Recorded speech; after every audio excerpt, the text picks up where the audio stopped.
Food to me is just basic necessity, but it also means a huge deal of creativity. It means togetherness. It means an abundance of love in unspoken language that you can't verbally say with your mouth. Ooh, that was legit, I'm just saying.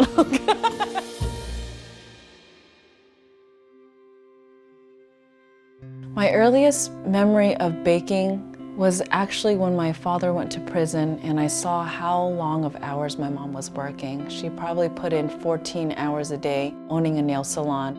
And so I really wanted to give back to her. And the only way I knew how to was utilizing the ingredients that we had at home. So I started to make chocolate chip cookies for her. I started to make truffles for her. Food is so complex to me because of the food insecurity that I had as a child, like going to sleep hungry at night and knowing that perhaps I would eat at school, but maybe not at home. That was just really difficult for me to comprehend as a kid. I think that that's something that every child should never experience, right? I was getting older, I started thinking about like what I really wanted to do as a career. And I always loved math and I always loved art. And so I really went back and forth between being an architect or a baker or a cake decorator. And so when looking at Food Network and seeing all of this beautiful sculptures of cakes and cookies and chocolate, I was like, well, that's kind of like architecture. I started to really push myself to be more in the artist field. I think whenever there is food involved and people, there's always a good time. And I think that's really when I connected the two of what food can do for people and what community can do with food. I started the cake batch in 2023, I believe. I wanted to really make sure that it stood out and represented me. Something catchy, something sweet.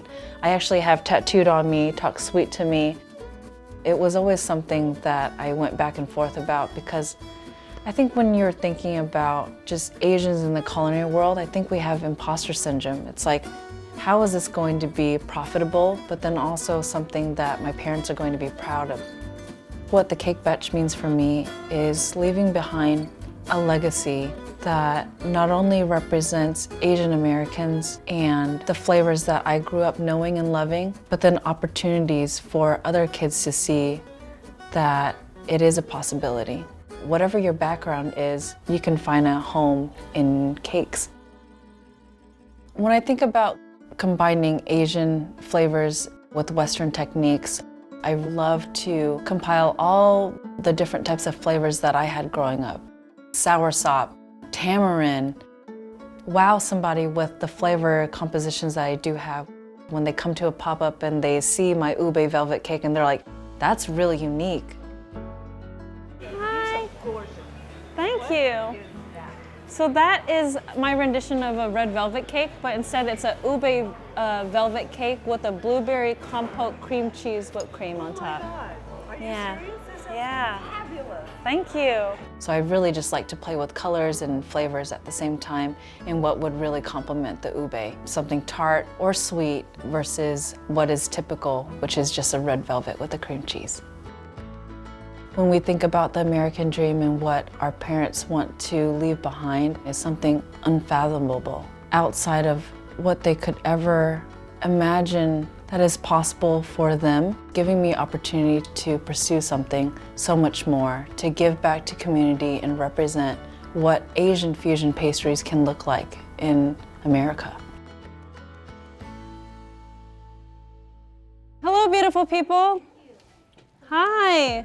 Thank you so much for joining me today for our decorating class. I really want to give a huge shout out to Hala for inviting me today. I know that this is really special for the mentors and mentees to come together and create something really special tonight. Typically during these cake decorating classes, I actually really like to tap into topics that are taboo within the Asian community. For instance, when I speak about my family, I try not to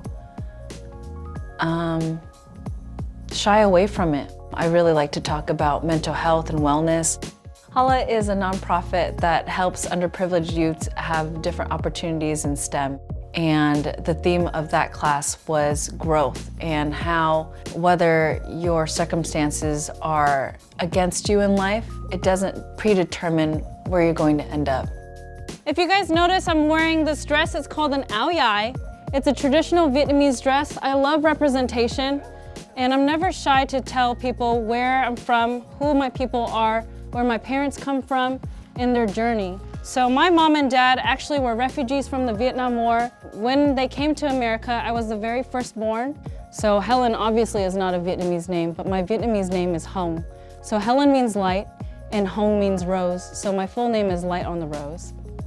And I really thank my mom for that. There's no wrong way to do or go about life. And as long as you're not hurting anyone, as long as you are serving and trying to give back in a positive light, then to pursue it.